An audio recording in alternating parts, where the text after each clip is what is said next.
अभी हम क्या पढ़ेंगे भैया, प्राचीन भारत का शिशुनाग वंश। ठीक है ना। तो इसका संस्थापक कौन था? शिशुनाग वंश का संस्थापक कौन था? तो शिशुनाग वंश का संस्थापक शिशुनाग ही था। ठीक है ना। तो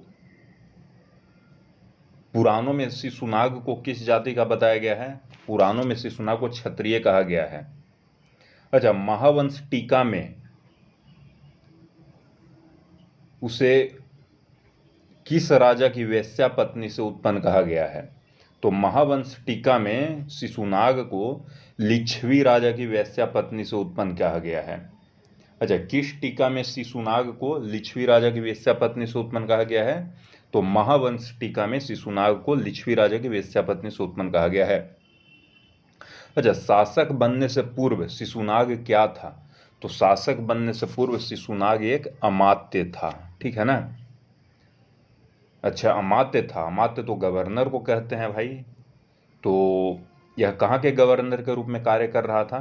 तो शासक बनने से पूर्व जो शिशुनाग था अमात्य था और बनारस के गवर्नर के रूप में कार्य कर रहा था। बनारस में कौन सा कार्य कर रहा था? किस चीज का प्रतिनिधि था? तो अब बनारस में दर्शक का प्रतिनिधि था। पुराणों में वर्णित है कि अपने पुत्र को वाराणसी का राजा बनाकर शिशुनाग गिरिब्रज को प्रस्थान करेगा। पुराणों में क्या वर्णन है? पुराणों में शिशुनाग के प्रस्थान के बारे में क्या वर्णन है? तो पुराणों में ये वर्णन है कि अपने पुत्र को वाराणसी का राजा बनाकर शिशुनाग गिरिब्रज को प्रस्थान करेगा। यानी कि ये जो शिशुनाग है बनारस का गवर्नर है, लेकिन वह अपने पुत्र को बनारस का राजा बना देगा और शिशुनाग जो है उसके बाद कहाँ प्रस्थान कर जाएगा? गिरिब्रज को। अच्छा, शिशुनाग ने राजधानी पाटलिपुत्र से कहाँ पर लेकर आया? तो शिशुनाग ने राजधानी को पाटलिपुत्र से वैशाली लेकर आया।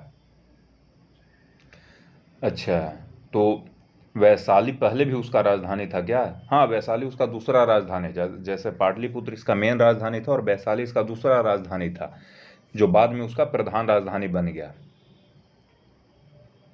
अच्छा, वैशाली नगर की पुनर्स्थापना किया शिशुनाग ने। तो शिशुनाग में उसके एक संबंधी की जन्म स्थली थी। वैशाली नगर में उसके एक संबंधी की जन्म स्थली थी। किसका जन्म स्थली था? तो जो वैशाली नगर है वो शिशुनाग की मम्मी का जन्म स्थली था।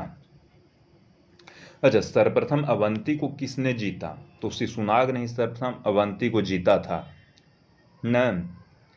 अच्छा, तो ये बताओ कि शिशुनाग ने सबसे पहले अवंती को तो जीता। अवंती एक महाजनपद था, तो शिशुनाग ने अवंती को जीता। लेकिन ये बताओ कि शिशुनाग का वत्स पर अधिकार कैसे हो गया? तो यार देखो, शिशुनाग ने अवंती को जीता और जो अवंती का अधिकार न वत्स पर भी था, और जब शिशुनाग ने अवंती पर अधिकार कर लिया तो वत्स पर भी इसका अधिकार हो गया। जाहिर सी बात है। अच्छा, शिशुनाग ने कुल कितने वर्षों तक शासन किया? तो 18 वर्षों तक शासन किया। अच्छा, कब से कब तक शिशुनाग ने शासन किया भाई? तो 412 ईस्वी से 394 ईस्वी पूर्व तक शासन किया। ठीक है ना। अब शिशुनाग के बाद कौन आया भाई? तो काला शोक आया। ठीक है। तो काला शोक के बारे में पढ़ेंगे। तो ये देखिए, पुराणों में काला शोक को क्या कहा गया है? तो पुराणों में काला शोक को काकवर्ण कहा गया है। ठीक है ना। ये देखिए, काला शोक ने कब से कब तक शासन किया?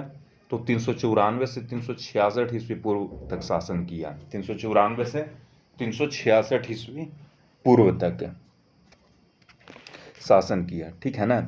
अच्छा, जो काला शोक था इसने राजधानी कहाँ बनाया?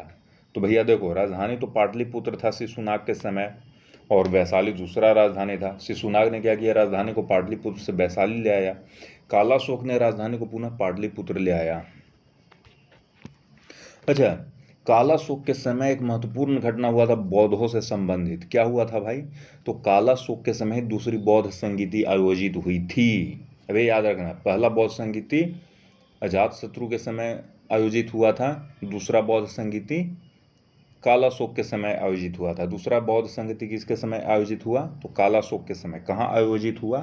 तो वैशाली में। अच्छा, काला शोक की हत्या किसने की? तो काला शोक की हत्या महापद्म नंद ने किया। अच्छा, तो कालासो की हत्या महापद्म नंद ने कैसे कर दिया? तो छुरा भोंक कर दिया। ऐसा कहाँ लिखा है कि कालासो की हत्या महापद्म नंद ने छुरा भोंक कर दिया? तो हर्षचरित में लिखा है। हर्षचरित में क्या लिखा है कालासो के मृत्यु के बारे में?